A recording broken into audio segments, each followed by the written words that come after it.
A missão brasileira de ajuda ao Líbano embarca para Beirute com 6 toneladas de remédios, alimentos e equipamentos de saúde.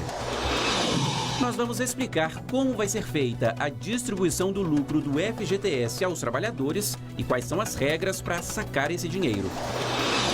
São Paulo vai receber 15 milhões de doses da vacina chinesa até dezembro, mas a aplicação ainda depende de autorização aqui no Brasil. E mesmo sem concluir os testes avançados, a Rússia diz que médicos vão ser os primeiros a receber a vacina produzida no país. A missão brasileira de ajuda ao Líbano já está.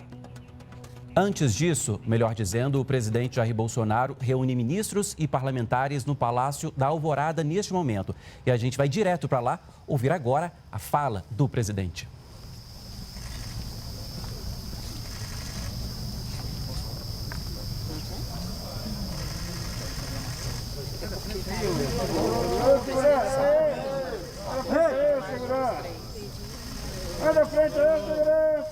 A gente vê agora o presidente Jair Bolsonaro chegando, onde a entrevista vai ser concedida. Ao lado dele, a gente vê ali também o presidente da Câmara dos Deputados, Rodrigo Maia, e também o presidente do Senado Federal, Davi Alcolumbre.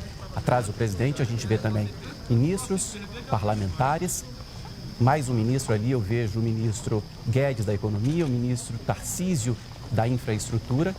O presidente chega agora próximo aos microfones. E agora sim, a gente acompanha a fala do presidente Jair Bolsonaro.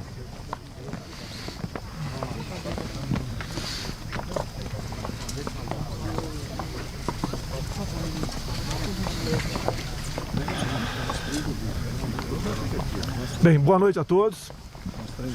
Fizemos uma reunião onde as principais lideranças do Executivo e do Legislativo se fizeram presentes. Lamentamos a falta apenas do chefe do Supremo, por questões que justificam. E nós, que pese o problema da pandemia, o Brasil está indo bem, a economia está reagindo e nós aqui resolvemos então, com essa reunião, direcionar mais as nossas forças para o bem comum daquilo que todos nós defendemos. Nós queremos o progresso, o desenvolvimento, o bem-estar do nosso povo. Nós respeitamos o teto dos gastos, queremos a responsabilidade fiscal e o Brasil tem como realmente ser um daqueles países que melhor reagirá à questão da crise.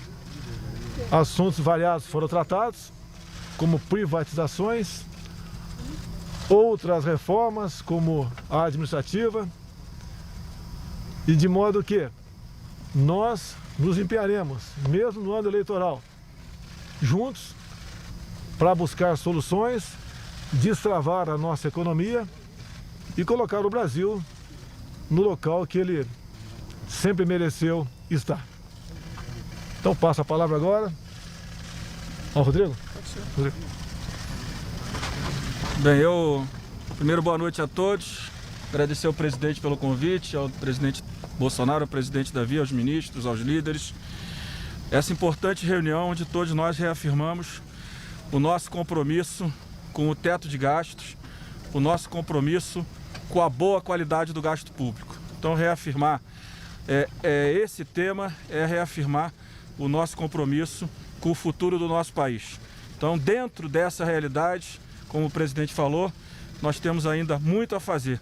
E acho que, de fato, reafirmando o teto de gastos, a regulamentação dos seus gatilhos, propostas que existem hoje no Senado Federal e também na Câmara dos Deputados, vai nos dar as condições de melhor administrar o nosso orçamento. Junto com isso, claro, outras reformas, como a tributária que a gente vem discutindo, trabalhando em conjunto com o governo e com o Senado. E, claro, como o presidente acabou de falar, a reforma administrativa que eu espero que, assim que o presidente entender, é importante, a Câmara dos Deputados está pronta para debater, para discutir, para aprovar uma reforma que tem apenas um objetivo: melhorar a qualidade do gasto público e, principalmente, a qualidade do serviço público. Isso passa por uma reforma administrativa. Quero agradecer e reafirmar o meu compromisso com esses temas. Obrigado. Bem, boa noite, cumprimentar a imprensa, cumprimentar os líderes partidários, cumprimentar os ministros que fizeram parte dessa reunião convocada pelo presidente Bolsonaro, cumprimentar o presidente Rodrigo Maia, agradecer o convite feito pelo presidente Bolsonaro para nivelar as informações da agenda política, mas também da agenda econômica, uma agenda importante para o nosso país.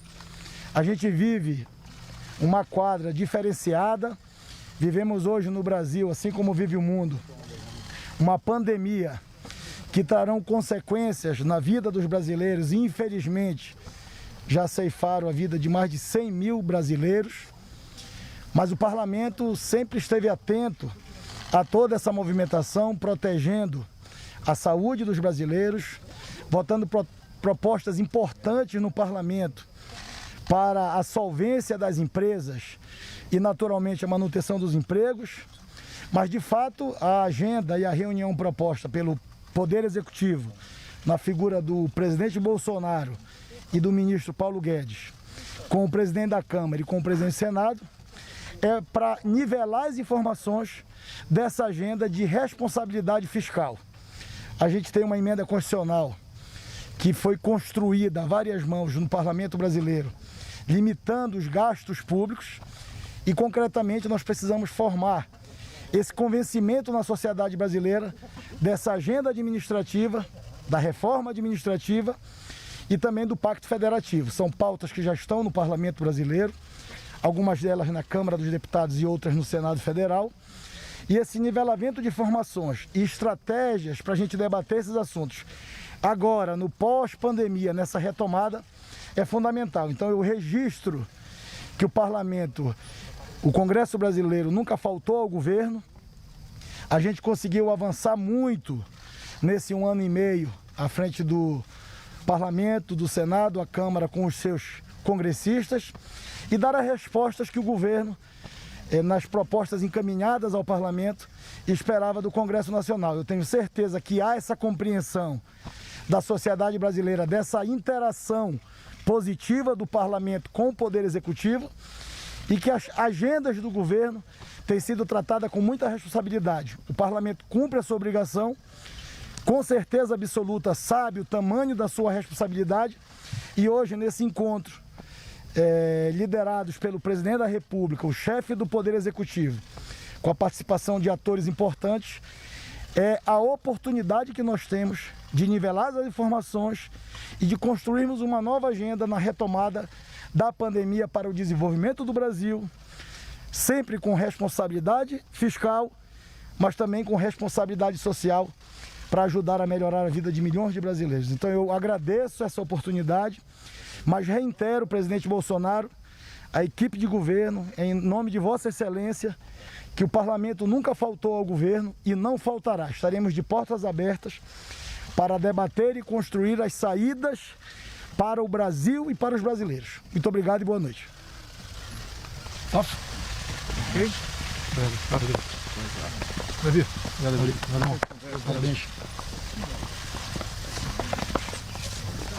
Obrigado. Cadeira, está certo.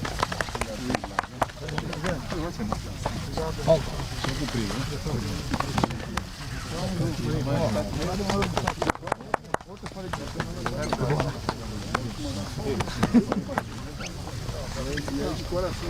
Terminou, portanto, os pronunciamentos, as falas do presidente Jair Bolsonaro, do presidente da Câmara, deputado Rodrigo Maia, e também do presidente do Senado, Davi Alcolumbre. Você viu ao vivo aqui na TV Brasil, portanto, e agora sim a gente fala de Líbano. A missão brasileira de ajuda ao país já está a caminho de Beirute. São 6 toneladas de alimentos, medicamentos e equipamentos de saúde doados pelo governo brasileiro e pela comunidade libanesa que mora aqui no Brasil. O presidente Jair Bolsonaro acompanhou pessoalmente o embarque da missão brasileira. 2 aviões da FAB deixaram a base aérea de São Paulo em direção ao Líbano. Um deles com uma comitiva de 13 pessoas, comandada pelo ex-presidente Michel Temer, que é filho de libaneses. Com este gesto também dá um exemplo para o Brasil. Acho que é a primeira vez que isso acontece. Não só um exemplo para o Brasil, mas para todas as nações do mundo. Já a aeronave KC-390 leva 6 toneladas de medicamentos, insumos e alimentos doados pelo governo brasileiro e pela comunidade libanesa no Brasil. Só do Ministério da Saúde são 4 toneladas de produtos que incluem antibióticos, analgésicos, máscaras e ventiladores pulmonares. A comunidade libanesa no Brasil soma 12 milhões de pessoas, número maior inclusive que a população do Líbano. Por lá vivem cerca de 16 mil brasileiros. E o que nós podemos oferecer, em grande parte, vindo da comunidade libanesa, é do coração. Esta data marca ainda mais a nossa aproximação com o Líbano. Os 12 milhões de descendentes libaneses que estão no Brasil contribuem e muito com a nossa pátria. Também hoje, o governador de Beirute pediu ajuda internacional para reconstruir a cidade.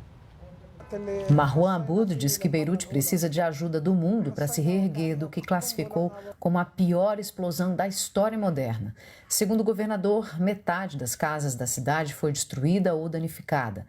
Escolas e 4 hospitais foram arrasados pelo impacto.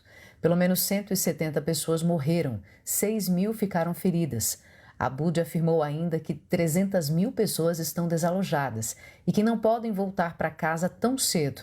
Nós precisamos de ajuda para consertar as casas. Cada país pode ajudar de acordo com a sua capacidade e poder econômico, pediu Aboud. Foi publicada hoje a norma que autoriza a distribuição de parte dos lucros do FGTS, o Fundo de Garantia do Tempo de Serviço, aos trabalhadores. Ao todo, são 7,5 bilhões de reais que serão depositados até o dia 31 deste mês. O valor corresponde a 66% do lucro obtido no ano passado. O dinheiro será distribuído de forma proporcional aos trabalhadores, considerando o saldo disponível nas contas em 31 de dezembro de 2019. 167 milhões de contas ativas e inativas devem receber os créditos. Por lei, o FGTS tem rendimento mínimo de 3% ao ano. Com a resolução, o rendimento de 2019 será de 4,9%, maior que o alcançado pela poupança e pela inflação.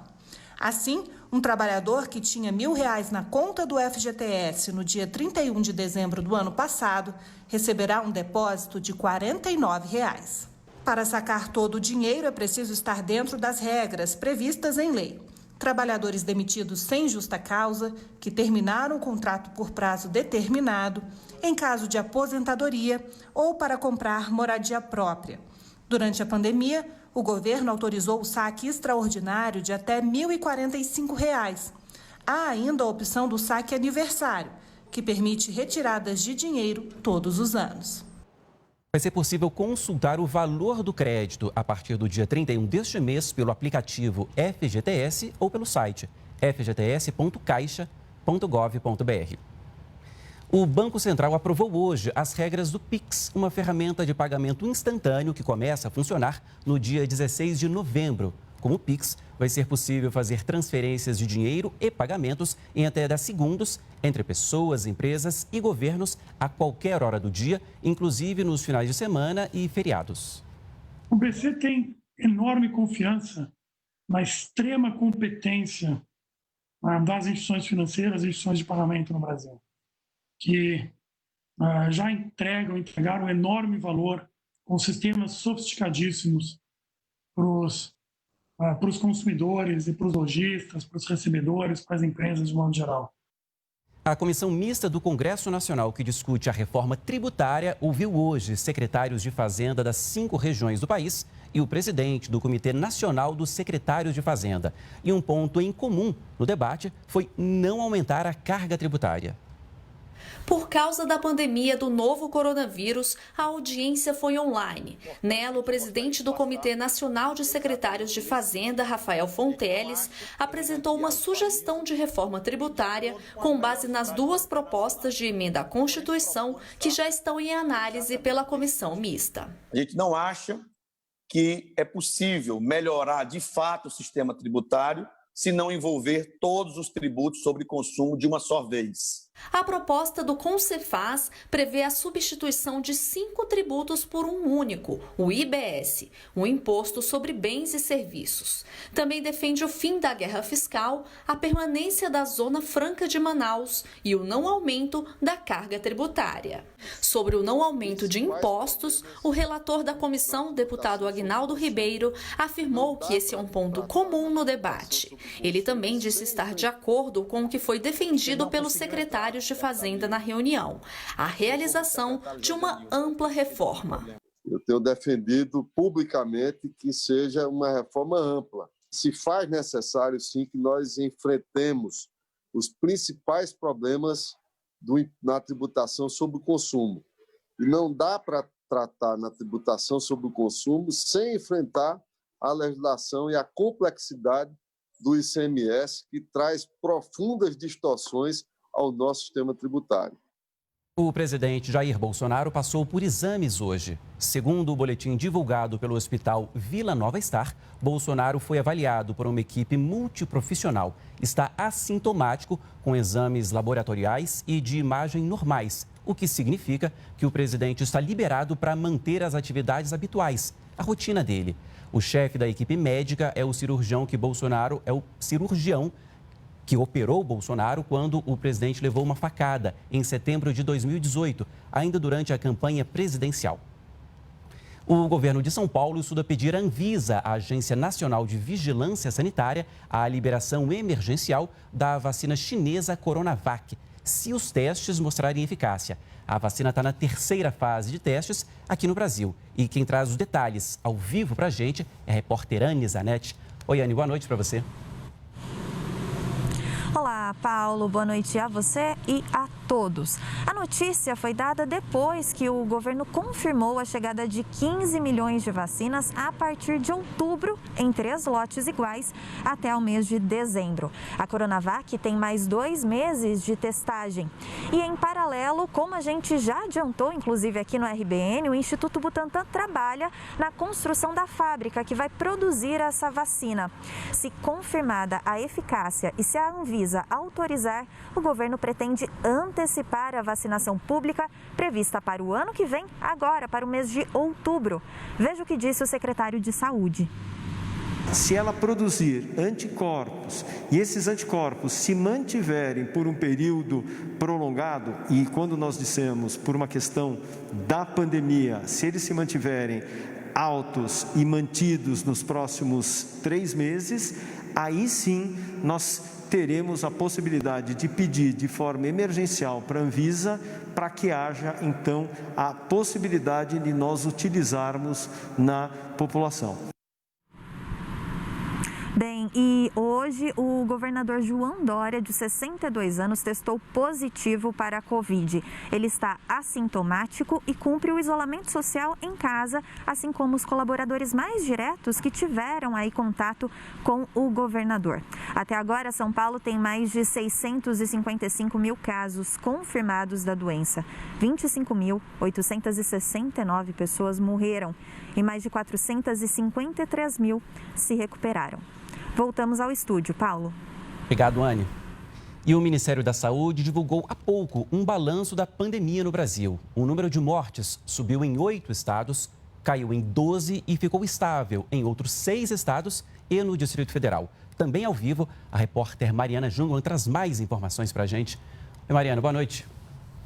Oi, Paulo, boa noite a você, boa noite a todos que nos acompanham. Olha, a tendência ao longo das últimas 3 semanas é de estabilização e queda no número de novos casos da Covid-19. Eu vi, na última semana, 9 estados tiveram redução, 12 tiveram estabilização e em 6 tivemos crescimento no número de novos casos da Covid. Vamos aos destaques, então, por região. A região norte voltou a preocupar porque ela voltou a ter crescimento de casos ou de mortes em quase todos os estados. E aí o destaque é para Pará e Amapá, que tiveram um crescimento no número de mortes expressivo, 98% no Pará e 136% no Amapá. Já na região sul, que vinha preocupando ao longo das últimas semanas, só o Rio Grande do Sul continua tendo crescimento no número de casos. Paraná e Santa Catarina estão já em fase de redução e todos os estados em fase de estabilização e redução de mortes. Na região sudeste, quem preocupa é Minas Gerais, que teve um crescimento no número de mortes de 29% na última semana.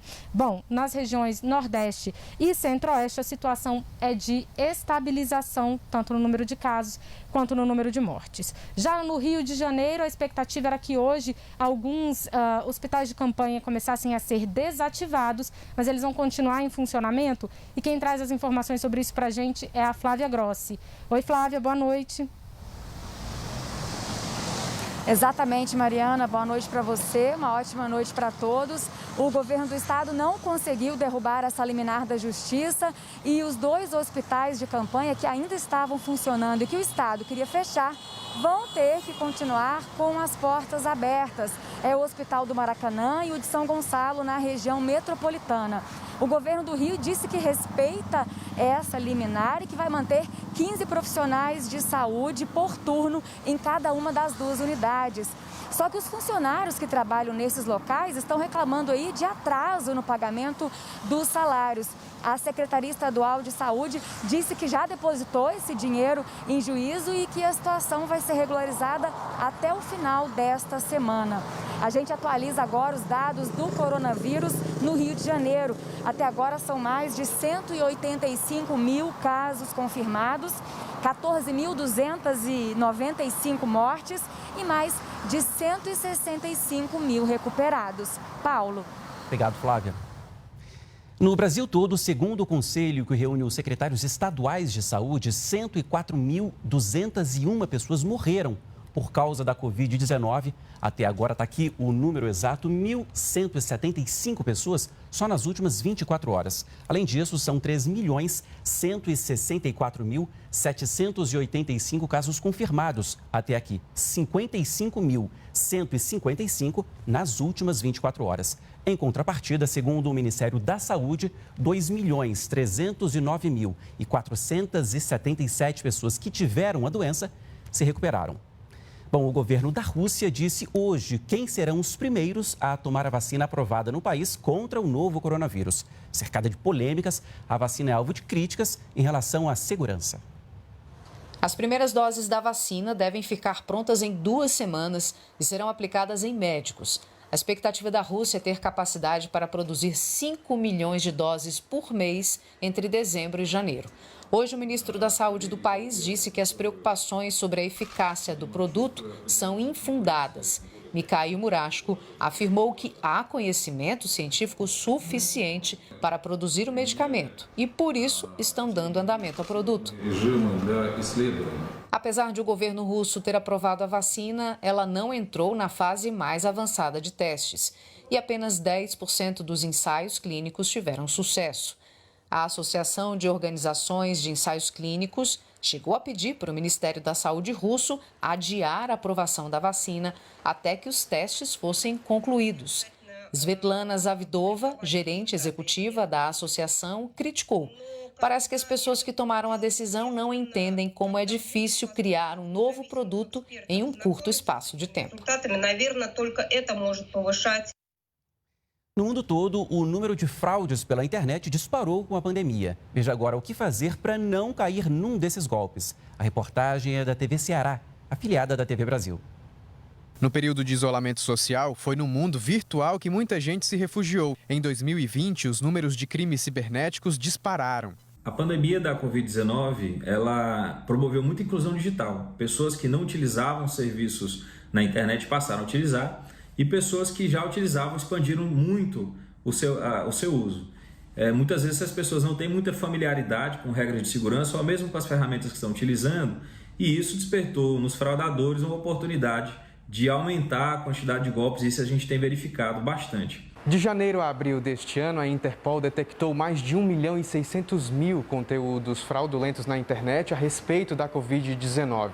Desde golpes bancários até fake news, os bandidos se utilizam de meios muito populares para disseminar verdadeiros crimes. Só no aplicativo de mensagens WhatsApp, 365 mil pessoas caíram em golpes de março a junho deste ano, segundo o laboratório especializado em segurança digital da PSafe. Uma prática bastante recorrente é a chamada phishing, quando as pessoas são levadas a acreditar que um determinado e-mail vem de fontes legítimas, quando na verdade é tudo uma fraude. Se tem que fazer um recadastramento no banco, você pode ir no próprio site do banco e verificar se essa informação procede. Se tem alguém pedindo um código de segurança, você verifica se aquela pessoa que está pedindo é a mesma da plataforma que emitiu. Então você tem que utilizar essas informações a seu favor. 750 mil indígenas que vivem em mais de 6 mil aldeias recebem assistência do governo federal para combater e prevenir a Covid-19. Segundo o Ministério da Saúde, foram investidos 70 milhões de reais nessas ações. O trabalho de combate ao Covid-19 em aldeias indígenas vem sendo realizado por mais de 14 mil profissionais de saúde e militares das Forças Armadas. São ações efetivas, ações que buscam de forma ativa não só os problemas de Covid, relacionados à Covid, mas também outras especialidades. O trabalho preventivo conseguiu evitar até agora que o vírus chegasse às aldeias do Vale do Jequitinhonha, que compreende os estados de Minas Gerais e Espírito Santo. Graças a Deus, aqui no nosso município, a gente não apresentou quadro nenhum diante dessa pandemia aí. O Ministério da Saúde tem desenvolvido estratégias para aprimorar o atendimento a essa população, como, por exemplo, a criação de unidades de atenção primária indígena. Que tudo surge rápido, então a gente precisa de resposta rápida. Até o momento, foram distribuídos nas aldeias indígenas 1 milhão de equipamentos de proteção individual, insumos e medicamentos. Também foram instaladas alas indígenas com mais de 150 leitos para o tratamento do coronavírus em 4 estados da região norte. Para esse líder da comunidade Maturuca de Roraima, evitar a chegada da Covid-19 nas aldeias depende da atitude de cada um. Vocês aí, lideranças, comunidade, não se façam de herói, dizer que vai aguentar. Sentir sintoma, procura orientação médica, procura posto de saúde. No Rio de Janeiro, algumas das principais atrações turísticas da cidade serão reabertas neste sábado. Hoje foram anunciadas as medidas de segurança e desconto nas entradas. Tudo preparado para receber o público. Antes de entrar no Pão de Açúcar, o visitante tem que passar por essa máquina que, além de medir a temperatura, identifica quem estiver sem máscara. O bondinho só vai poder receber metade da capacidade, 32 pessoas. As marcações no chão garantem o distanciamento até na hora de apreciar a paisagem. Os principais pontos turísticos do Rio, como o Pão de Açúcar, reabrem este sábado depois de 5 meses fechados. Para atrair o público, serão oferecidos descontos de 30% a 50% para moradores do estado. Outras atrações que voltam a funcionar são o Trem do Corcovado, que leva ao Cristo Redentor, o Aqua Rio, com 350 espécies de animais, e a Roda Gigante, na zona portuária, a maior da América Latina. Todos se uniram para criar um protocolo sanitário comum, com base nas regras da Prefeitura e nas recomendações da Organização Mundial de Saúde. O Rio de Janeiro está preparado para receber o visitante, seja ele local, regional, enfim, do estado ou de fora. Usamos muitos exemplos dos parques que já começaram a abrir lá fora. Então a gente olha Disney mesmo, né? É um case de sucesso para qualquer coisa, né? Esse desconto acaba ajudando. Eu, se tiver oportunidade, com certeza estarei frequentando um ponto turístico talvez que eu ainda não tenha ido. É um atrativo porque o pessoal de baixa renda e média renda pode curtir os pontos turísticos com mais facilidade. O Repórter Brasil de hoje termina aqui. Você fica agora com o programa TV Brasil Esporte. Ótima noite e até amanhã.